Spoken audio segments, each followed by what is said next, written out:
Saudara-saudara, selamat berjumpa kembali hari ini dalam Sapa Gembala.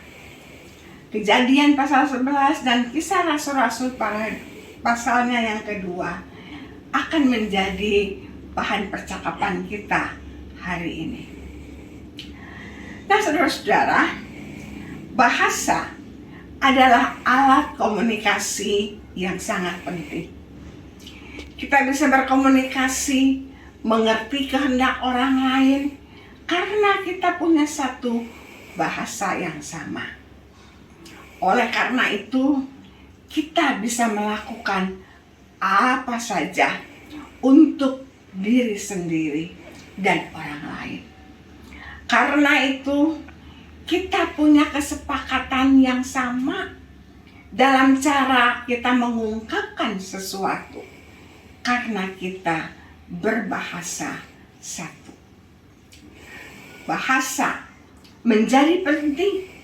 Itu sebab banyak orang senang untuk bisa berbahasa dengan negara lain atau bahkan kalau di Indonesia dengan suku-suku yang ada di Indonesia.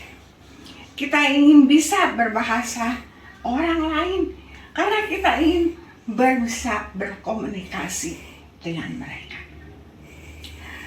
Nah, entah tahun berapa ditetapkannya lah bahasa Inggris sebagai bahasa internasional, di mana dianjurkan bahwa semua bangsa sedikitnya dapat mempelajari bahasa ini.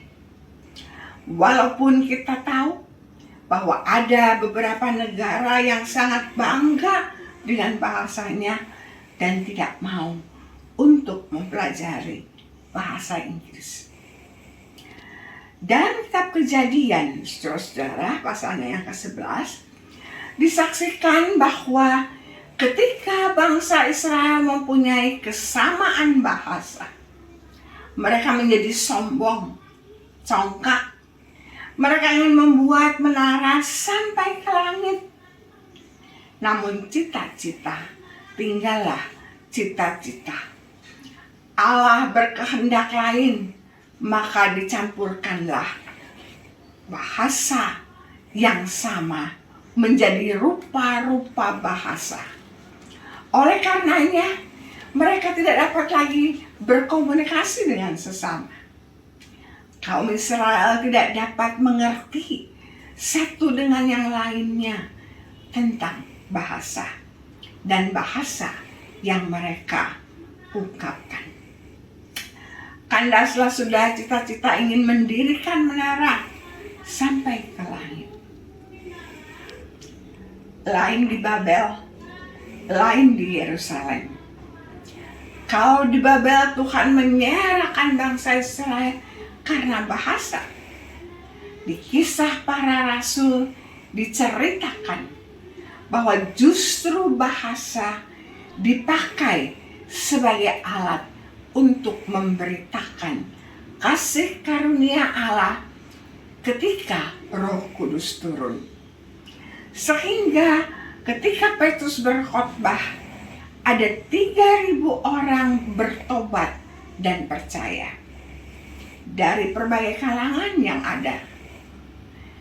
Di Indonesia sendiri, saudara-saudara, kita tahu beragamnya bahasa daerah yang kita miliki, yang bisa saja sama bunyinya, tetapi mempunyai arti yang sangat berbeda. Sehingga orang dapat menjadi salah paham karenanya. Bahwa begitu pentingnya bahasa yang kita gunakan terlihat dari kisah ini. Suatu hari, saudara-saudara, dikisahkan Kabayan, seorang tokoh Sunda dari kalangan suku Sunda. Ia diundang oleh Pak RT yang dari kalangan suku Jawa. Diundang makan, dan ketika hidangan sudah siap rapih tertata, Pak RT mempersilahkan Pak Kabayan untuk makan. Dan sebagai tuan rumah yang baik, Pak RT kemudian menyodorkan nasi yang pertama. Silakan loh, monggo ojo sungkan-sungkan. Maka kabayan mengambil nasi. Kemudian Pak RT menyodorkan sambal. Kabayan pun mengambilnya. Ketika giliran kuah kari ayam yang dari tadi memang sudah diincar sama kabayan, Pak RT mengatakan, ini loh, jangan. Maka kabayan pun tidak jadi mengambil sup kari ayam tadi. Nah, dikisahkan kemudian kabayan selesai dari pesta itu. Dia pulang dan disambut oleh Nyi Iteng, istrinya, yang mengatakan, aduh bagaimana, makanannya teh enak. Lalu kabayan dengan muka cemberut mengatakan, ya. Pesta si pesta, masa undang makan orang cuma dikasih nasi sama sambal? Giliran kari ayam dibilang jangan. Nah saudara-saudara, kisah ini membuktikan kepada kita bahwa cerita ini betul-betul sangat mementingkan bahasa. Kabayan marah, dia disodori sayur kari, tetapi Pak RT mengatakan yang ini jangan, sehingga ia tidak berani untuk mengambilnya. Nah kabayan pulang dan menceritakan segala sesuatu. Padahal maksud Pak RT, ini loh sayurnya, jangan. Ya.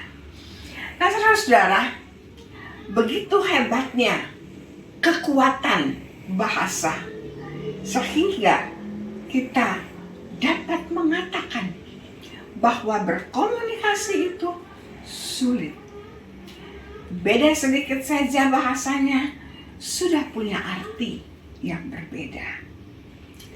Di dalam bahasa Mandarin dikenal ada 4 nada. Satu kata yang sama dengan 4 nada bisa sangat berbeda artinya. Dan kita bisa salah mengerti.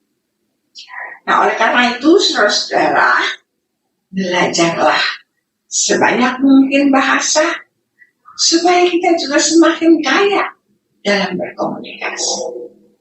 Karena bahasa juga dipakai Tuhan untuk memperpanjang tangan Tuhan untuk pemberitaan Injil Tuhan. Selamat mempelajari bahasa. Amin.